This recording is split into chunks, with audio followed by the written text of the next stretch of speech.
Hello, guys! I am a worker at Microsoft Corporation. I like to help them develop and work on new operating system software, as well as updates on fixing bugs and glitches in some operating systems, especially cursed ones. I'd always love the attention on making sure that future Windows versions do not develop strange bugs they encountered in previous systems, including those of codename Windows, codename Nexus, Windows 99, Windows 5, codename Series, codename Jupiter, codename Daytona, the XP Blackmoon, Windows Server 2001, Windows Saturday, codename Rift, etc.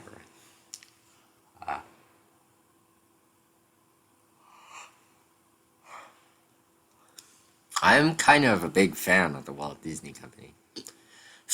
I mean, they're a very big mass media and entertainment company that inspired so many millions of people worldwide. I'd always remembered watching their films when I was younger, especially Wreck-It Ralph.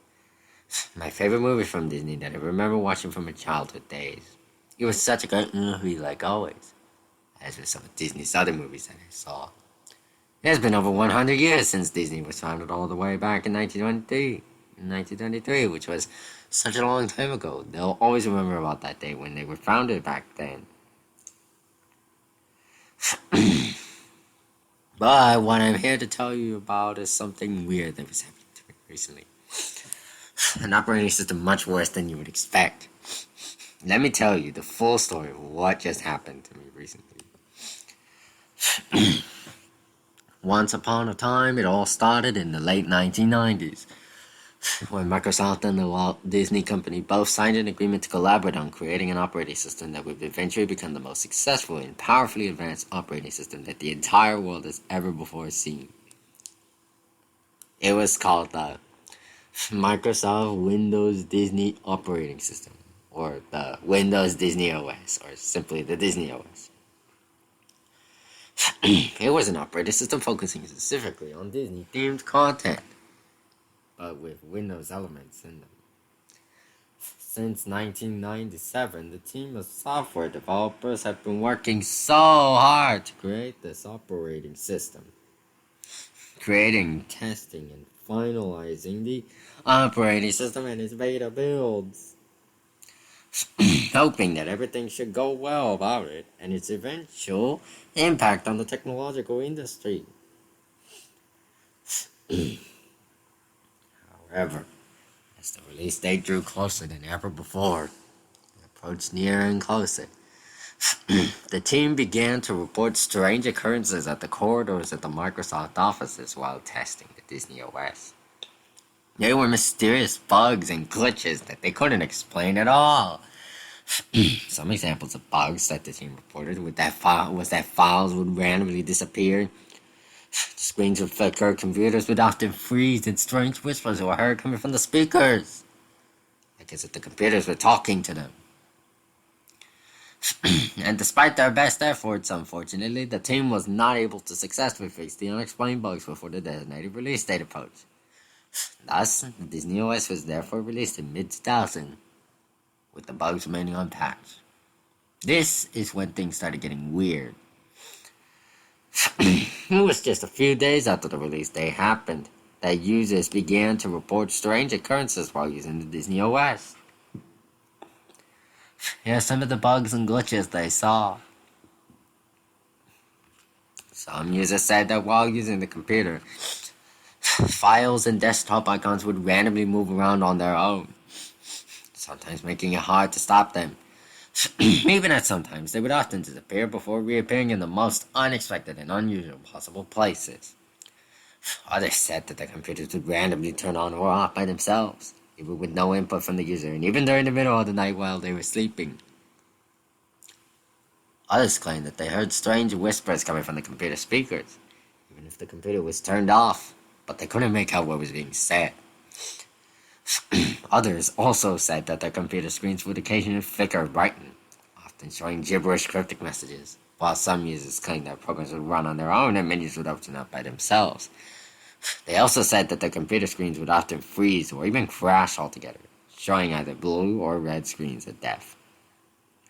Other users also claimed to have seen distorted figures of Disney and Pixar characters appear on their screens. Whenever they tried to click away from the screen, they would follow the cursor no matter where it goes. Others claimed that the video player would randomly open up by itself, and it would often play disturbing lost media and deleted scenes of Disney and Pixar films and shows. Others claimed that their background screens would often randomly change colors at times. And whenever they tried to leave the room whilst running it on, the computer background would often change to show disturbing imagery of Disney and Pixar characters. Some people also said that strange cryptic error messages would often appear at times. And with all these glitches and bugs reported on computers with the Disney OS installed on it, it seems like the Disney OS had a conscious mind of its very own. And as people reported more and more of these strange glitches, rumors began to circulate on the internet claiming that the glitches that the Disney OS had were intentional. That Microsoft and Disney had deliberately programmed them as a way to haunt people who dared to use it no matter what they did. And despite all these rumors, Microsoft and Disney were both very sorry about those glitches that users found in the Disney OS, and that they denied any intentional wrongdoing. Microsoft later worked together with Disney to release patches to fix the glitches in the Disney operating system. And when they were released, users began downloading the patches to the glitches. For some users, though, it was too late. Their computers pretty much crashed. For others lucky enough to install the patches, they were greeted with cryptic error messages that appeared to be warning signs not to install the patches. Oh well, they did not care anyway, so the patches were installed and the glitches in the Disney had stopped, and they could finally feel a sigh of relief. Some people, they were too afraid to use the Disney OS again without feeling a sense of unease. The glitches they encountered still haunt them to this day, waiting to appear in their worst nightmares soon. Fast forward to today, I've been hired out as a worker at Microsoft. Let me tell you what happened recently. It was late October 2023. I was at my house, playing games and watching videos on YouTube on my phone, like always. The videos I watch are mostly related to stuff like Battle for Dream Island or Wreck-It Ralph's Sugar Rush Races. I was having fun with playing with my phone during break times.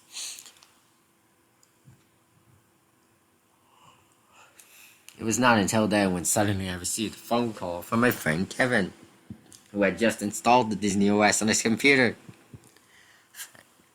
And when I answered the call, it went as follows. I first said, "Hello?" Afterwards, Kevin said to me, "Hello, you're the one that's working on new operating systems at Microsoft, aren't you?" I replied saying, yeah, why do you ask, Kevin?"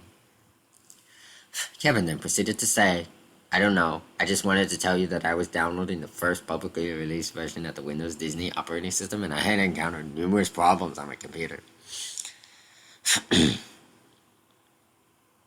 I then said, "Oh right, those strange glitches that people reported while using the Disney OS?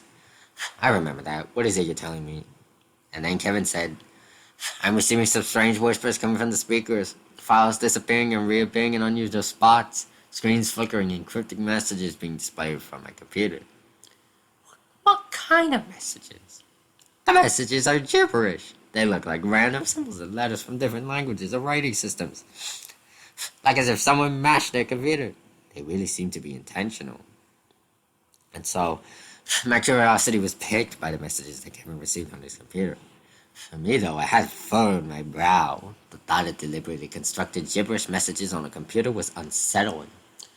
I mean, I've encountered these strange cryptic messages before in my past encounters on cursed operating systems like Codename Series, Codename Jupiter, Windows 5, and Windows 2001, etc. While the call was going on, I said to Kevin, "Have you tried restarting your computer or installing the Microsoft Plus extension for the Disney OS? Maybe it's just some sort of glitch, some kind of coding error."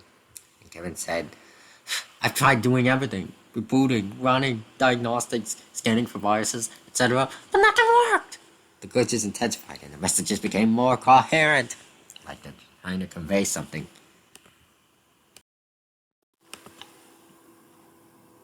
And the unease in Kevin's voice was palpable.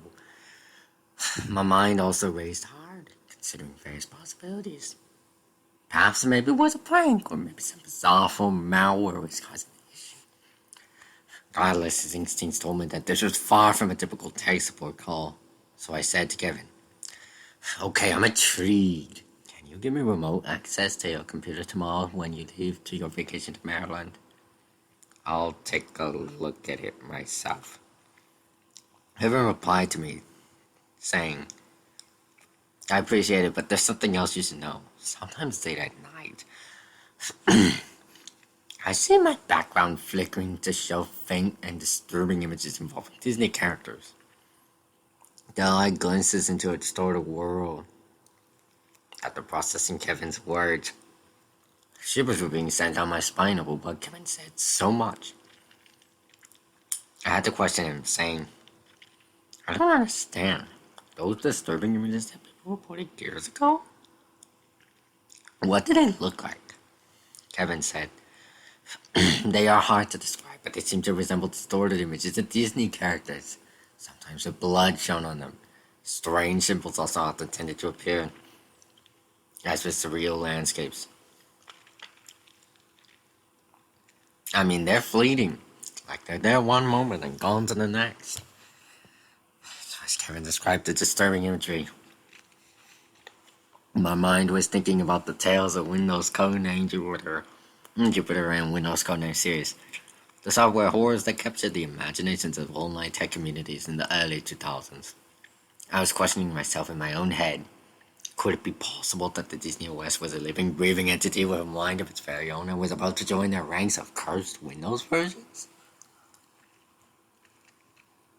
And so I then said to Kevin, Listen, I want to help you figure this out. When I come to your house by tomorrow morning when you leave to your vacation, when the images usually appear, I'll see if I can identify the source of the images and messages or not. Kevin thanked me for this, saying, Thank you. I feel like I'm losing my mind over this. It's like my computer was trying to communicate with me in ways I can't comprehend. When the call ended, my heart raced with a mixture of excitement and trepidation. I couldn't shake the feeling that this encounter was not just a technical issue, but something far more unsettling. An exploration into the unknown depths of software in the human mind, just like all my encounters with Windows Codename Jupiter and those other anomalous Windows versions in the past.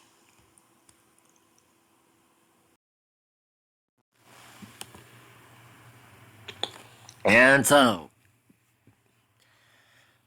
as the sun dipped below the horizon and the stars at night were visible, I came outside and I saw on the bottom left of the picture planet Jupiter with my very own eyes.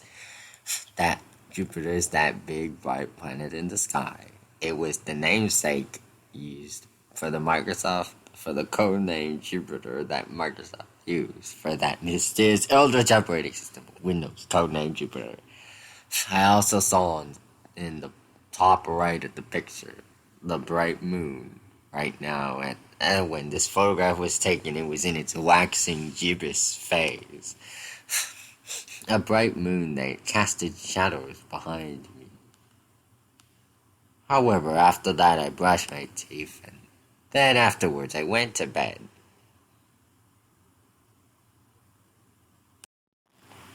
The next morning I was waking up like usual, and I was brushing my teeth and eating breakfast like always.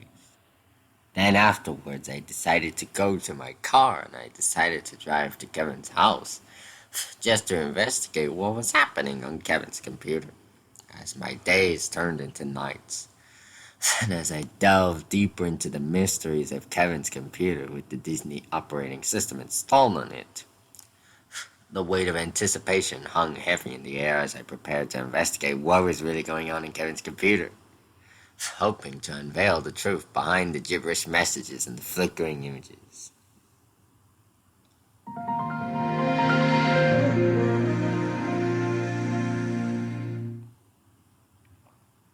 And during the process of booting up the system, I was greeted with a boot screen that neared a striking resemblance to that of the Windows 2000 boot screen. Except the Windows logo was, instead of being shown inside of a group of squares, it was shown inside of the iconic Mickey Mouse head shape. And when the system finished booting, the startup sound played. It was the same one that was used in Windows 2000 and Windows Millennium Edition.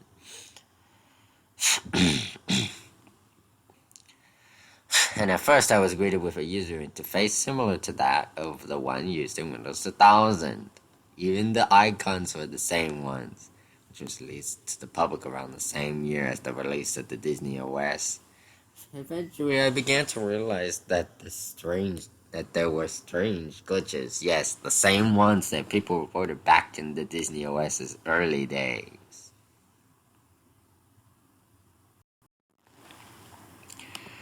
Like what Kevin said in the phone call he had with me previously, files would often disappear and then reappear in unusual spots.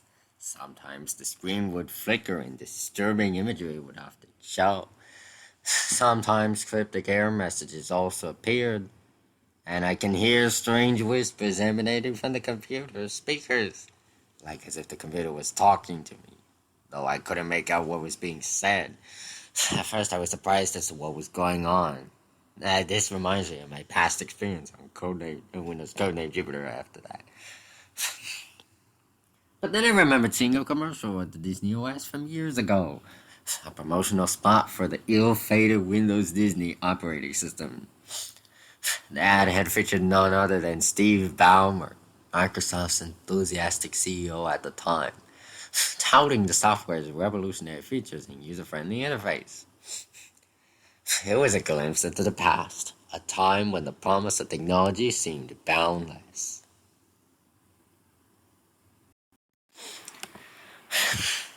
What had caught my attention, though, was during the commercial.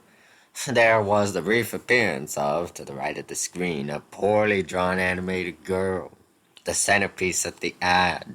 She had an appearance that pretty much resembled a humanized version of Puffball from Battle for Dream Island, with pink hair, pink-colored eyes, and a pink shirt with purple sleeves.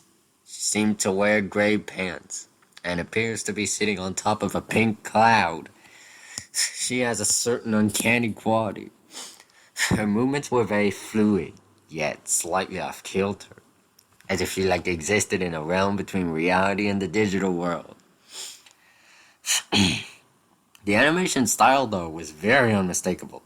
It was similar. The movements were kind of similar to that of the third season of BFDI, which is IDFB. Whereas the overall appearance of Puffball kind of resembled a very chibi-looking style. At first, I couldn't shake the feeling that the girl's animated presence was very significant. A big puzzle piece waiting to be fit into the larger picture.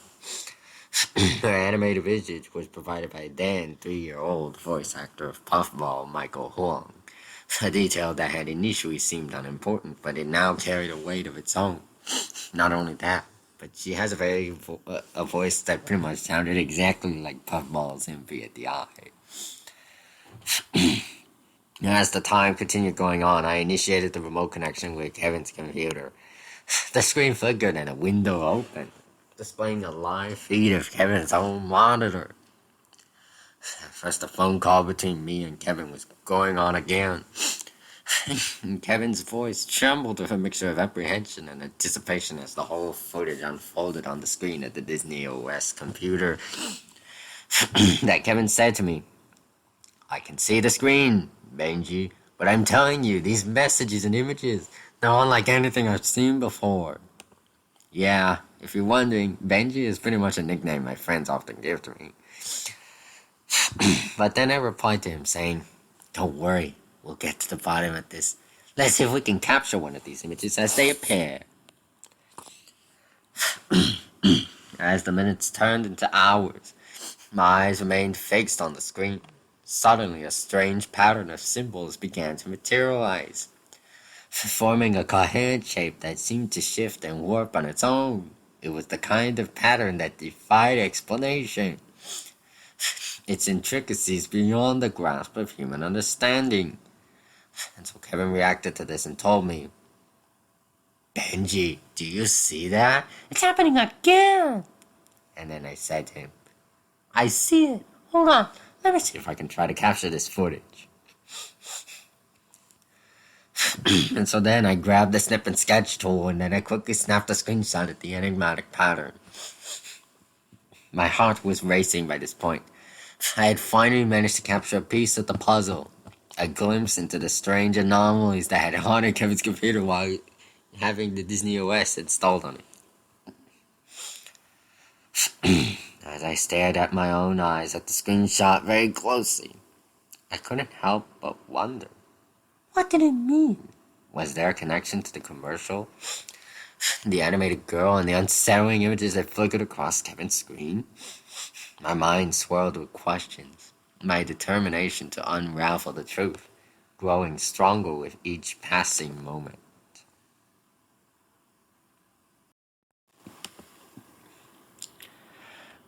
The next morning, I dreamed in my very own mind about the very time in 2000, before I was born, when at the time the anticipation had been building for months.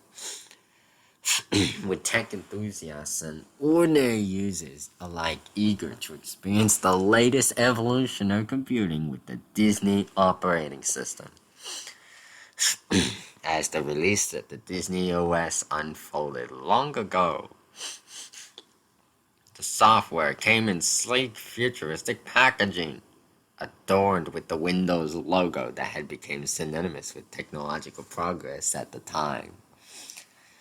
As I dreamed in my very own head about what was going on at the time of 2000, when the entire world embraced the release of the Windows Disney OS, they couldn't help but feel a sense of responsibility, a connection to the software they had helped to shape.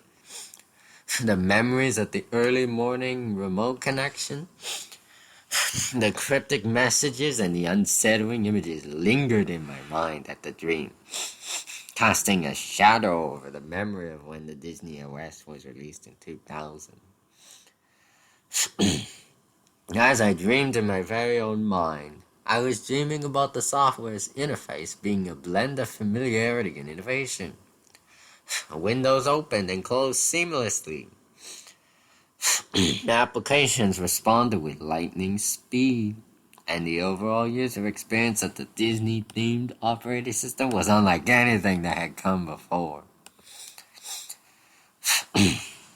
But yet, even as users marveled at the advancements, there was an undercurrent of unease, an unspoken understanding that something beyond the surface was at play.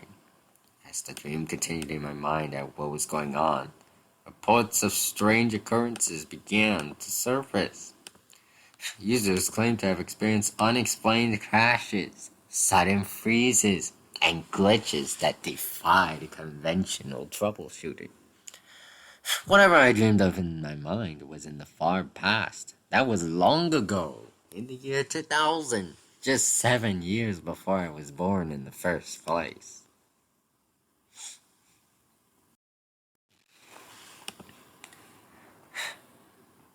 And that was just all during the past. I stopped dreaming in my own head. The day continued. Once the clock hits noon, I decided to open up the Internet Explorer browser, where I came to click on the website about an enhancement product that Microsoft released.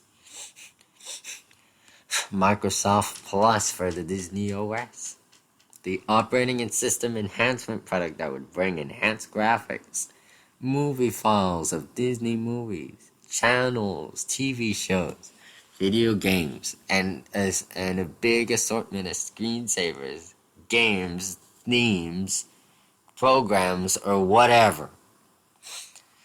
Anyways, I decided to install Microsoft Plus for the Disney OS to see if it will fix the problem with those strange glitches and anomalies that Kevin had encountered before. During the installation process, the strange glitches still persisted, and yet the system itself kept sending out cryptic error messages. When the installation process was completed, the system told me to restart the computer so that I could install the enhancements to the Disney OS, hoping that I could fix these strange anomalies. As my computer was restarting, and during the process of booting, the boot screen again showed the same one I saw last time. but with the Microsoft Plus logo next to the word mark in the operating system's name. As the system finished booting again and the Windows 2000 startup sound again played, though even with the Plus extensions installed on it, those anomalous glitches still persisted to my disappointment.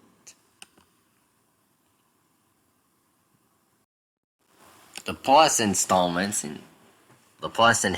installed on the Disney OS PC would bring some enhanced graphics, screensavers, games, themes, movies, channels, TV shows, and a bunch of other content.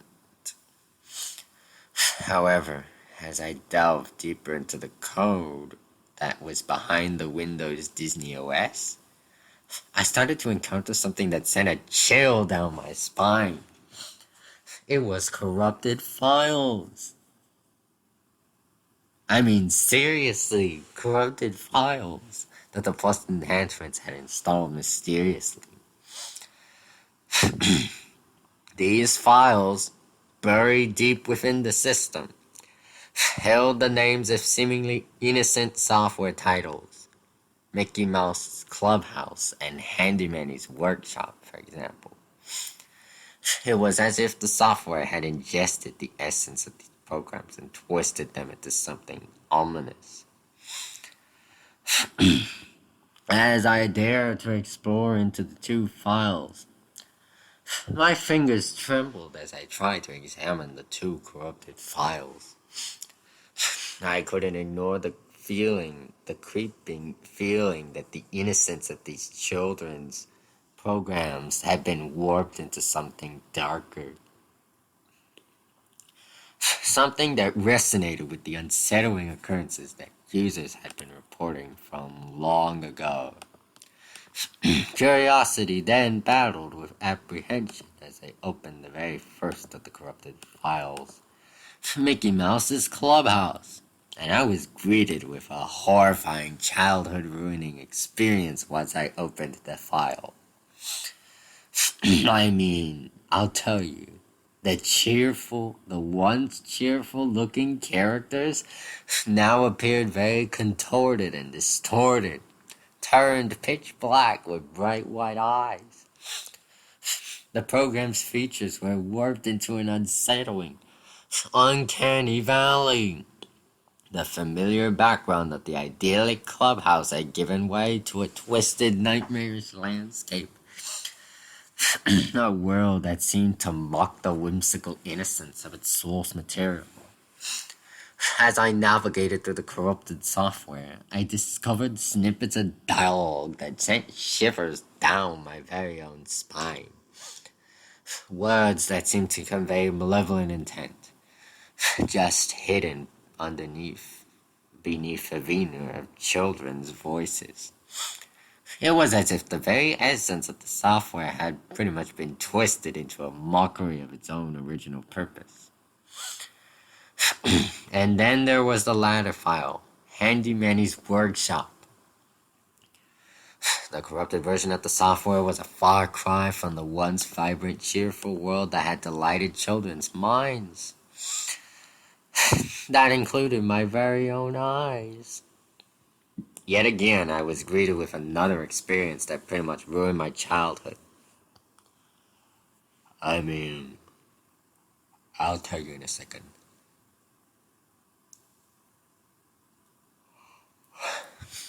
The characters that once sang cheerful songs, I mean, Manny and his toolbox of anthropomorphic tools, now moved with a very jerky, unnatural motion. The colors that once painted a big picture of creativity now seem to bleed into a very big palette of dread. As my heart raced down, I uncovered snippets of corrupted dialogues within the software. The once heartwarming messages inside the software were now oozed with dark undertones. Phrases that seemed to taunt the boundaries between the digital and the real. I mean, it was as if the very fabric of the virtual world had been tainted. and that these corrupted files were gateways to something far beyond human comprehension. The more I explored, the more I felt the boundaries between reality and the digital realm beginning to blur. The corrupted files seemed to have a consciousness of their own, a consciousness that was hungry for connection, for understanding, for a bridge to the world from beyond the screen. That very next day, while I was navigating through the virtual landscape, I found myself drawn into an unfamiliar bookmark within the Internet Explorer browser. The link's name was a string of seemingly random characters, and its destination was an unknown Disney website. A sense of foreboding washed over me, but curiosity urged me to click on the link to the unknown Disney website.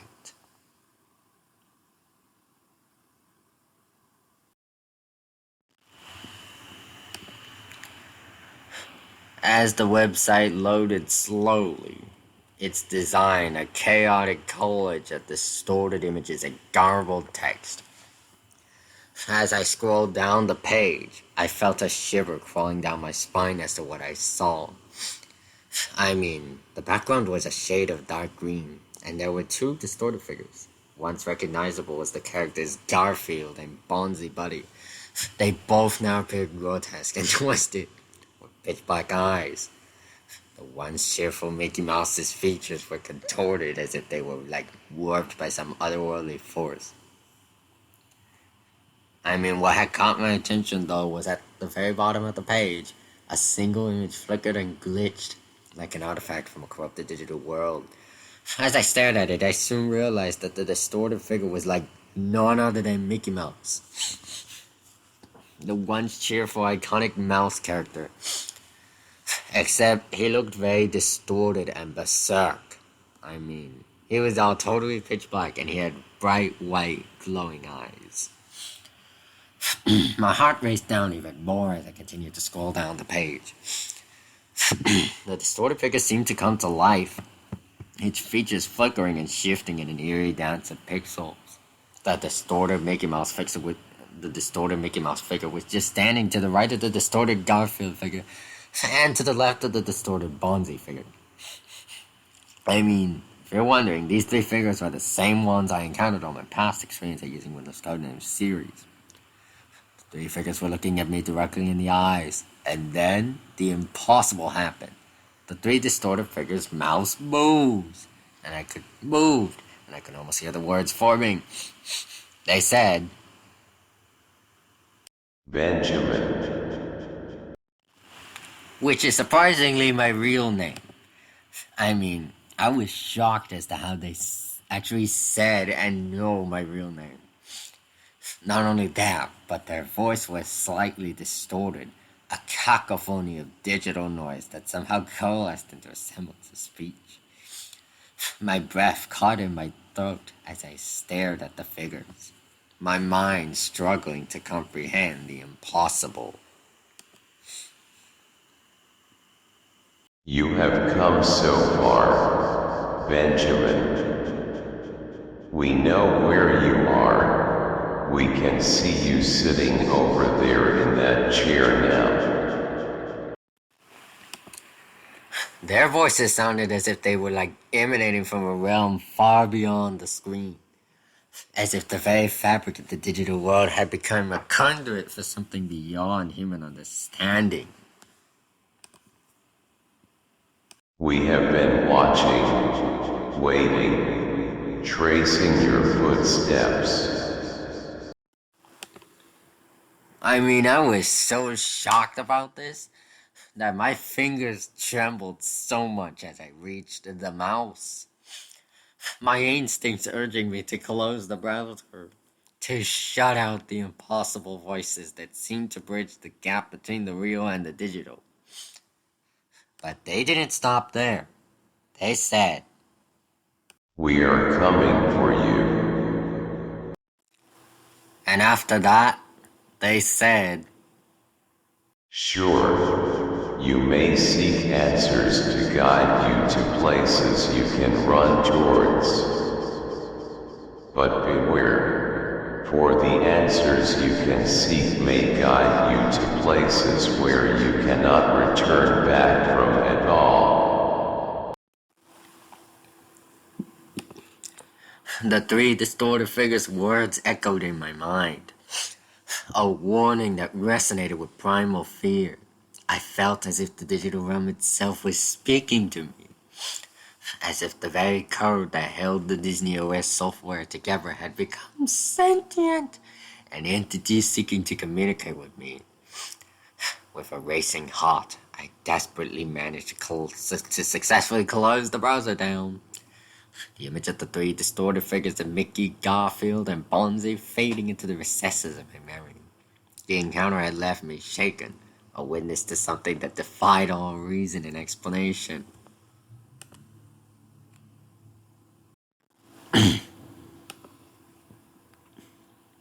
And so immediately after closing the browser window down, the whole computer screen flickered, and shortly afterwards it brightened. I closed my eyes so much after witnessing this intense amount of brightness in my very own face. The computer's brightness then restored back to its original state, as if nothing happened.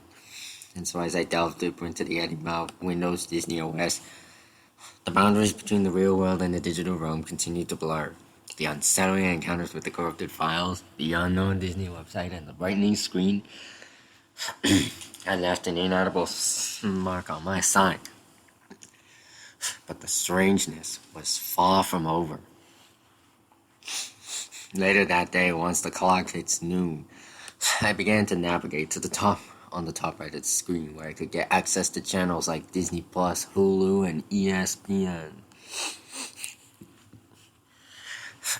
When I decided to click on the Disney Plus button, the application began to open innocently, like as if nothing happened. Then afterwards, when the Disney Plus application opened, it contained many charming collections of Disney cartoons, films, and TV shows, including those of the vintage times, as I was transporting me back to the golden eras of animation. The nostalgic sight of these beloved characters and timeless stories was a very welcoming respite from the enigmatic challenges that awaited me within the horrors of the Disney OS itself. I hope that these Disney movies, films, and cartoons might provide a glimpse into the source of the anomalies I had encountered within the Disney operating system. But little did I know that these innocent Disney cartoons, seemingly frozen in time, held secrets that would soon take a disconcerting and ominous turn, casting a shadow over the otherwise lighthearted world of animated entertainment. As I was watching the cartoons, strange anomalies began to happen. The characters would often freeze, and sometimes they would have their gazes stare at me directly in the eyes. And other times, the entire scene would stand still, as if the boundaries between the real and the animated started to blur. And other times, the characters would often show pitch-black eyes, and they would often say something to me. But every time this happened, I always get error messages, and the entire Disney Plus application would always close by itself every time that happened. And I'll tell you one example, one such cartoon I remember having a bad experience with on the Disney OS. It was called Fiddling Around. Fiddling Around. A Mickey Mouse cartoon from 1930. Okay, now remember, Hated the Toe Jammer decided to remove this part from the Spin Pasta version of the article because, since it wasn't originally made, that is also edited. Oh, well. Whatever the case, I'll be narrating it from what I remember. When I clicked on the play button, I found myself immersed in a bygone era of animation. Mickey, in his classic attire, confidently announced that he would perform the finale to William Tell's overture. The whimsical melody filled the virtual room as he stood, violin in hand, preparing for his very performance. However, my delight turned to unease when Mickey's cheery demeanor abruptly shifted from what it should be in. His gaze abruptly shifted away from the audience on the screen, and then he focused directly onto me. He continued to blink, staring at me in the eyes, lasting for an uncomfortably long moment. This was such an eerie anomaly in the world of animated characters. But then, after several minutes of waiting, to my astonishment and alarm, his eyes abruptly turned to pitch black, and then he spoke directly to me. His voice a discordant departure from the once cheerful Mickey I knew. All what he said was, "I'd turn my back if I were you, Benjamin."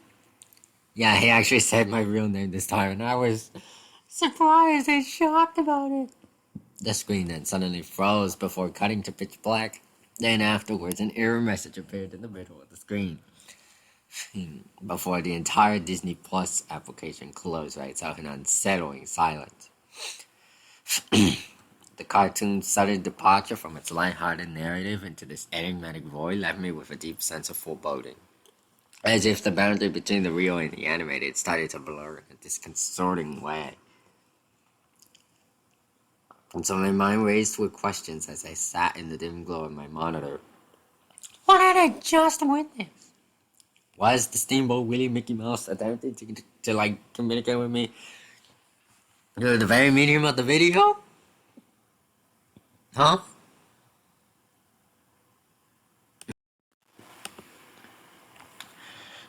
Then I was becoming very bored. The line between the real and the digital continued to blur for me. I decided to distract myself by watching videos on YouTube that are related to my favorites, giving me an algorithm of videos related to the Sugarous Races from Wreck-It Ralph and Battle for Doom Island. I hope that these videos may provide a good glimpse into the source of the mysterious anomalies that have appeared while I was watching the cartoons. But little did I know that even the videos I watch on YouTube started containing dark secrets that would cast a shadow into the light-hearted world of internet animation. An example of one such video was called BFB 13, Return of the Rocket Ship. While the video was playing, everything went normal at first, until something strange happened just before midway into the video.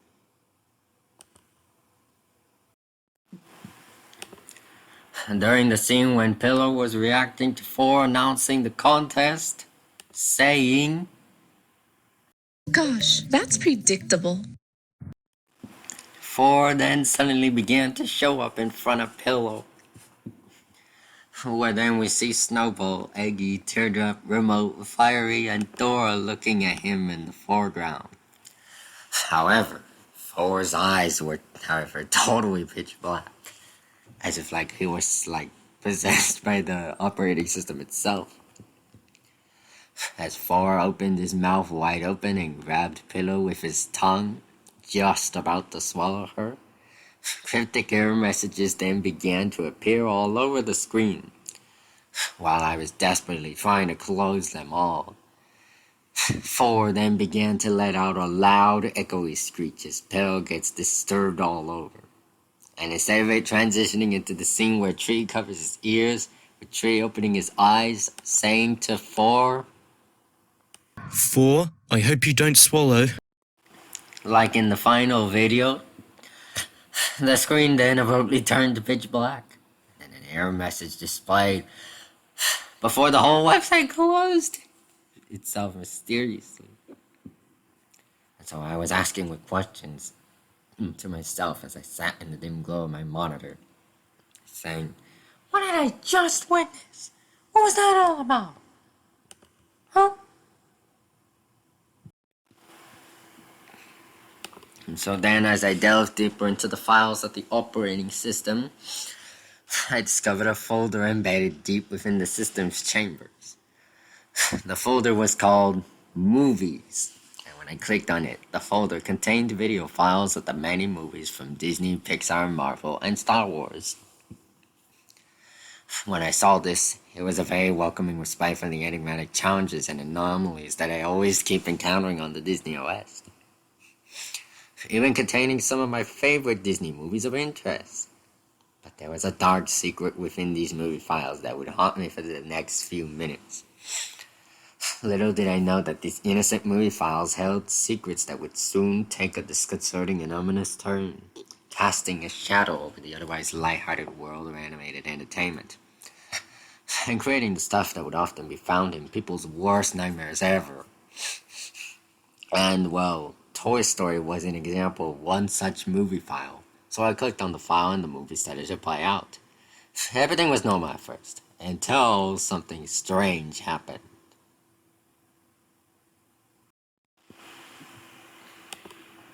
And during the scene when Woody's voice box made Scott awaken up, and when Woody and Buzz turned around to see Scott the maniac dog from downstairs, something strange began to happen. Scott's eyes were pretty much very pitch black, glowing. And instead of Scott charging at them, with Buzz yelling, Split up! like in the final film, the entire video stood still. Scott freezing in place, Scott looking at the screen, blinking his eyes, lasting for an uncomfortably long period of time. Then afterwards, to my surprise, Scott's gaze abruptly shifted away from Buzz and Woody directly towards the camera, with his gaze piercing beyond the screen, looking at me directly in the eyes. The entire screen then suddenly turned pitch black, and then what happened afterwards? An error message then suddenly appeared, before the whole video player crashed itself. It seems as if the fabric of the realm of computer-generated animation and the real world began to blur after this incident. I was so angry enough about what just happened, so I decided to watch another one of the films from the movies folder, A Bug's Life, and the film itself started playing. Everything went normal again this time, until at the very climax of the movie, when again something far stranger happened. During the scene when Hopper was grabbing Flick, when Hopper was finishing his last lines to Flick, saying, But you won't! The bird showed up. The bird was chirping and looking down at Hopper, like in the final film. Though the bird's eyes were totally pitch black, just like what happened to Scott the Maniac Dog in Toy Story earlier. Hopper then turned his face around to look at the bird. Then his eyes then abruptly turned his pitch black too. And instead of Hopper questioning to Flicker what the bird was, saying, Well, what's this? as in the final film, Hopper and the bird stood still as Flick gets dropped onto the floor and runs away off screen. For Hopper and the bird though, they both stood still again, because like in the other movie, they were blinking her eyes without saying anything. Again, the whole scene lasted for an uncomfortably long moment, before then the entire screen turned pitch black again. And again, another error message appeared, before the video player again closed itself. Once again, I was really angry about this. I was questioning myself as to what was happening. I decided to watch another one of the movies in the folder, Chicken Little. And everything went normal this time, until something strange also happened too at that moment. During the scene when Chicken Little and his dad were climbing onto the building, just before they were about to get teleported inside the aliens' UFO to return the alien child that the aliens had left behind earlier, the screen suddenly froze again, before another error message appeared. The entire video player closed itself again for the third time. And so I decided to watch yet again another one of their films, Cars. Everything was normal at first, until something strange happened somewhere during the beginning of the film.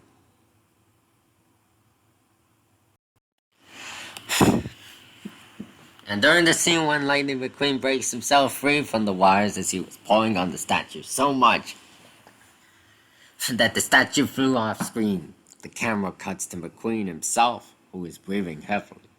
Because as seen from his point of view, we can see dust floating away in the background in the opposite direction as viewed from the camera. About 5 seconds later, said statue dropped down from the sky, but This time it looked rather intimidating compared to the actual one in the film itself, as if it were like possessed by the Disney operating system itself. The statue's eyes were totally pitch black, and instead of Lightning McQueen screaming at the sight of seeing the statue looking directly at him like in the final film, the entire scene by that moment stood still again. The statue was looking directly at the camera as if its gaze were piercing directly into my very own eyes. The worst of all was that the entire scene froze for and stood still for an uncomfortably long period of time. It wasn't until then that after several minutes of silence, the statue actually talked and said in a distorted voice, saying, "You cannot escape me." When I heard this, shivers were being sent down my spine. Until then, something completely unexpected and far off happened. The entire screen froze again before it turned pitch black. Yet again, the same error message I got in the last 3 movies appeared before the video player once again closed itself for the 4th time. So I was questioning myself as to what was happening, whether the statue was trying to engage in a conversation with me or had the characters in the video files became possessed by the operating system itself. Anyway though, I decided to watch another one of the movie folder's films, Bolt. Everything went normal this time until something strange happened yet again.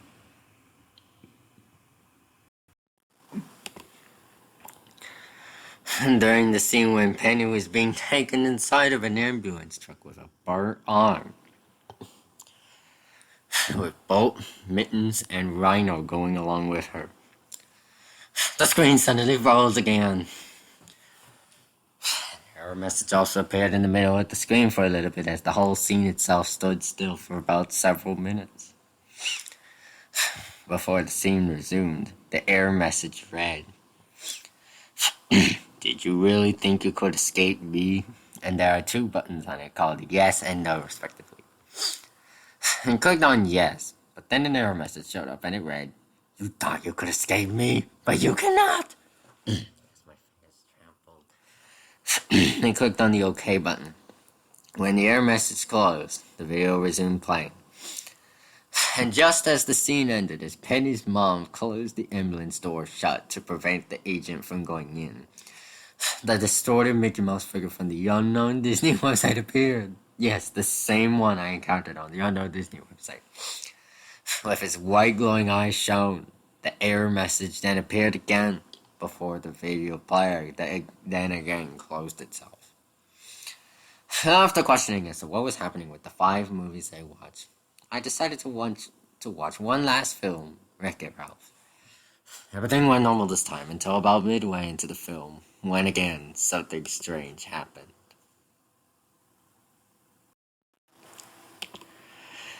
And during the scene when Ralph was shouting at the Sugar Rush racers, telling them to leave Vanellope alone, the said racers, that include from left to right as shown in the screenshot, Gloyd, Snow-Anna, Rancis, who is actually behind Snow-Anna in the photograph when viewed from the camera, Jubilina, Minty, Candlehead, Crumbelina, Fedor Beazle, Swizzle, and Taffeta turned their heads around to look directly towards Ralph. But then something strange happened. The said racer's eyes were all totally pitch black, and instead of Ralph running down a cliff, flailing his arms, growling like a monster, and scaring the racers away as in the final film, the entire scene stood still once again, with the racers looking at Ralph without saying anything. And like the other movies, they were often blinking their eyes, and the scene lasted for an uncomfortably long period of time. I mean, it lasted for about several minutes. Until then, something completely far off happened. The racers' gazes then abruptly shifted away from Ralph, and then they moved directly towards the camera as they all started looking at me directly in the eyes. And then they were about to say something to me, but just before they were going to say it, the entire screen froze once again, and afterwards the same error message I always get displayed before the video player again crashed once again.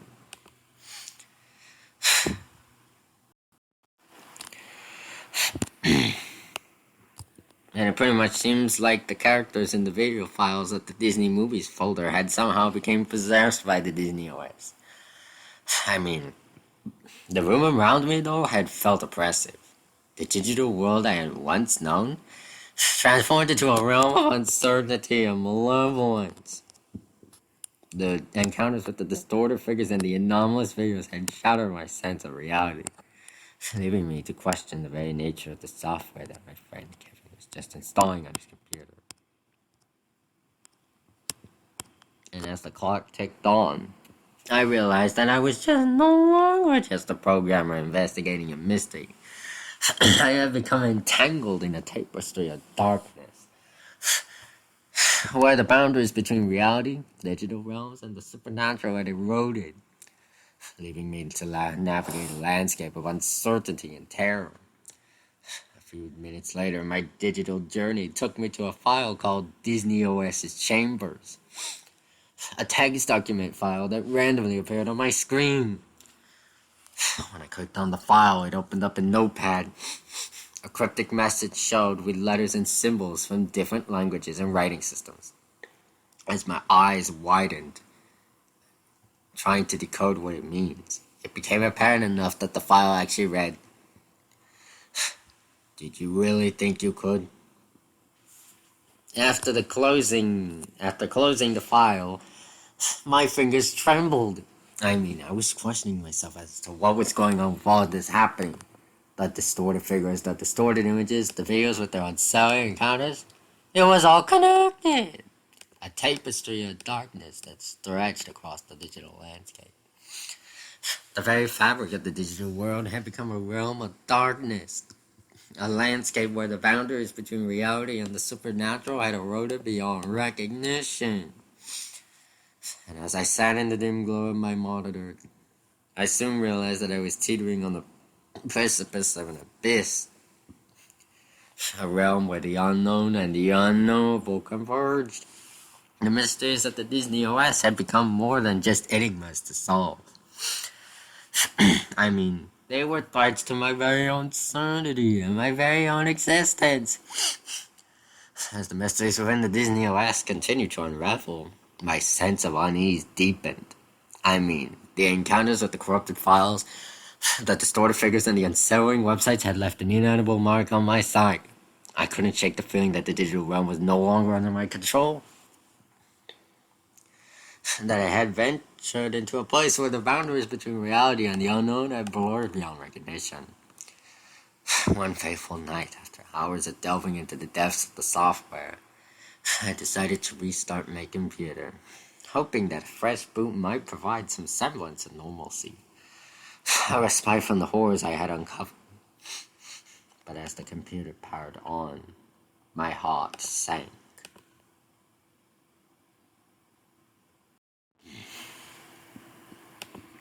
The Windows Disney OS Plus boot screen was normal at first. Nothing changed, but before I could react, a disorienting montage of clips played before my very own eyes. The clips were a disturbing symphony of images and sounds, a cacophony of distorted faces, surreal landscapes, and fragmented voices that seemed to speak to me from beyond the veil. The horrors I had just witnessed within the Disney OS were now being replayed before me. A relentless onslaught that assaulted my senses.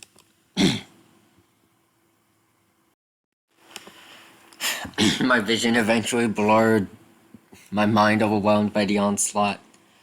The images flickered and merged, twisting and distorting my sense of reality. And then, as if the world had unraveled, I felt a sudden surge of disorientation. A vertigo that tore the very fabric of my being. I started feeling very sick. I became really dizzy and nauseous. A sickness so extreme that I had never before experienced in my whole life. The computer screen itself displayed a red screen of death, which is the original blue screen of death, but with the color changed to red. The ambulance arrived to take me to the hospital, but then afterwards my computer turned off by itself.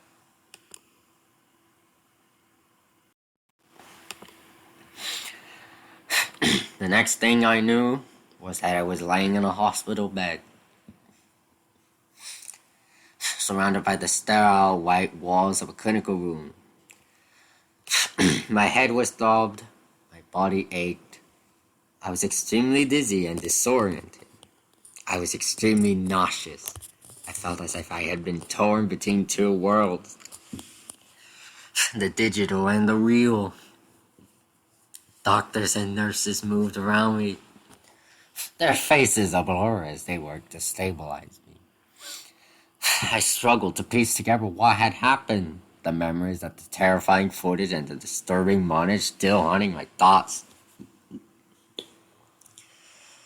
My strength waned, my breath shallow, as I was looking around the hospital room. I felt the weight of the unknown pressing down upon me. The darkness of the Disney OS threatening to consume me whole. And as the doctors and nurses worked fanatically to save me, I knew I was about to enter into a coma. In a moment of clarity, my voice, barely a whisper, out of my final words before I went to a coma. My message a haunting revelation to those who would listen.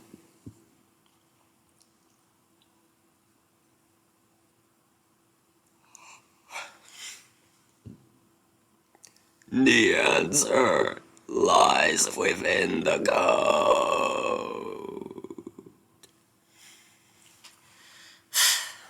And so I was put into a deep coma. And then the doctors and nurses worked together to try to stabilize me, giving me medicine on the brain. And then they have to maintain my airways to keep my breathing stable and to stop the weight of the unknown from pressing down. The only way to stop the unknown from consuming my mind was to give me antibiotics to the veins in my arms.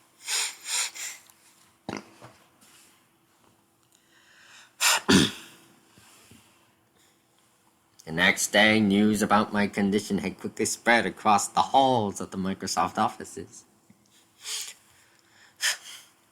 A somber reminder that the enigma of the Windows Disney OS attempted to consume my very own mind. Even Steve Ballmer, the former CEO of Microsoft, and Michael Eisner, the former CEO of Disney, paid tribute to the programmer who delved too deep into the digital abyss of the Windows Disney OS. As my colleagues and friends at my car community, church community, neighborhood community, and Microsoft community gathered to remember me, I couldn't help but wonder about the depths of the digital realm, about the boundaries that had been crossed and the price that had been paid. My journey had been a testament to the dangers of delving too deep, of seeking answers in places where the laws of reality faltered. My very own parents also attended the tribute, and they were both laying on their knees, crying, praying for me, trying to ask God to heal me and heal my sicknesses, so I experienced while delving too deep into the Disney OS's abyss. They reflected my journey that had taken me into the digital unknown. My very own fate served as a reminder of the delicate balance between human understanding and the mysteries that lie just beyond our grasp. My legacy continued to live on within the halls of Microsoft, an emblem of the unyielding pursuit of knowledge. Even when it leads to the precipice of darkness, the enigma of the Windows Disney OS became a cautionary tale, a testament to the power that software and technology hold over our lives and the unseen forces they can unleash. Windows Disney OS thus became a symbol of the inherent unpredictability of the digital realm, a realm where the line between reality and the virtual can blur with very unforeseen consequences. My journey, though nearly tragic, served as a reminder that even in the pursuit of understanding, we must tread carefully on the fragile bridge between the known and the unknown. And as time carried the memories of my ordeal into the distance, The lessons learned from my harrowing experience remained etched in the minds of those who had walked alongside me. The legacy of the Windows Disney OS was one of caution at the shadows that can be unleashed when the boundaries of the digital world are pushed to their limits.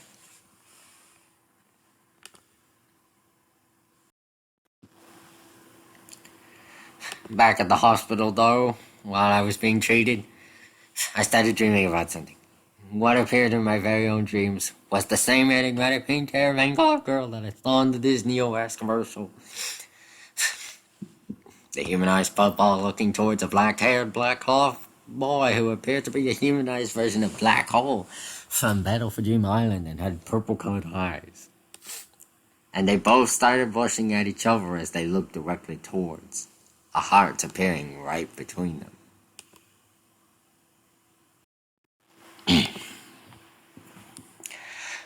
A few days later, I was recovered and my coma went away.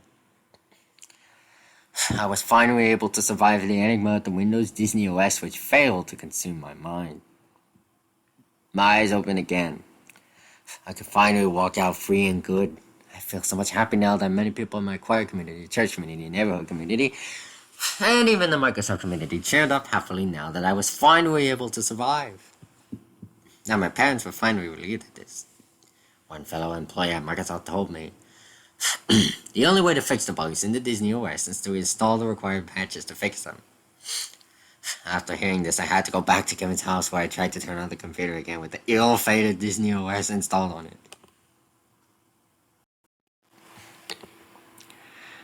The Disney OS, the Windows Disney OS Plus boot screen again showed, with the Windows 2000 setup sound again playing once the process of the booting finished.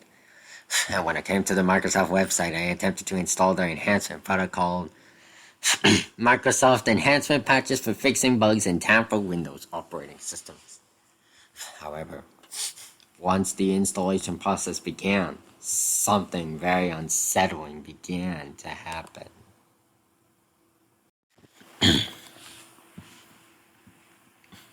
As the installation process of the patches began, the three distorted figures I encountered on the unknown Disney website appeared right on the screen, saying to me, "You will regret this." Soon afterwards, the system itself started to repetitively send out cryptic error messages that appeared to be warning signs not to install the patches to the unexplained bugs in the operating system. I ignored the warnings though and installed them anyway. When the installation process was completed, I had to restart my computer again. During the process of rebooting the system, the Windows Disney OS Plus boot screen showed up again. And when it finished rebooting, the Windows 2000 startup sound again played and everything went back to normal. The unexplained glitches in the Disney OS had finally been patched once and for all. The boundaries between the real and the digital finally shut again once and for all. I was very happy and relieved so much about this that I called Kevin with my phone and I had told him, "Hey Kevin, I fixed your computer already and I rid of the unexplained bugs I encountered." Kevin replied to me saying, "Thank you for your assistance, Benji." I said, "You are welcome."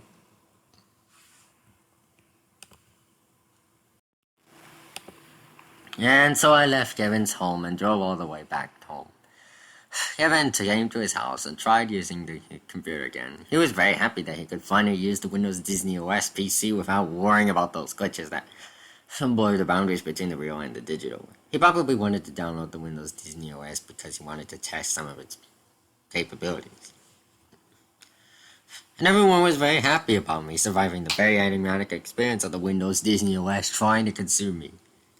I managed to break free from its path. The horrors I had encountered previously, though, I would never forget about the horrifying experience that I'm gonna probably get nightmares from.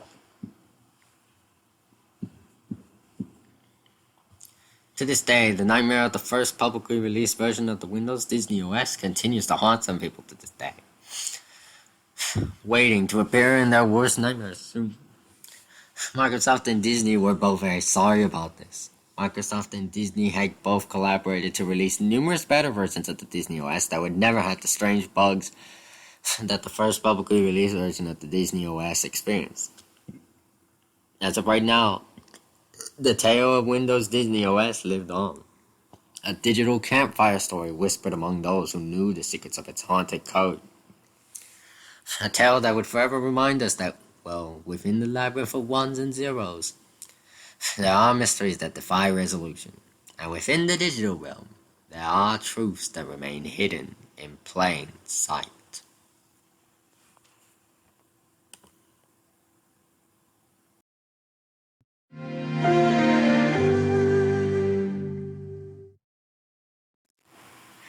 Oh, and before you forget, here's a picture of a humanized Bill dancing.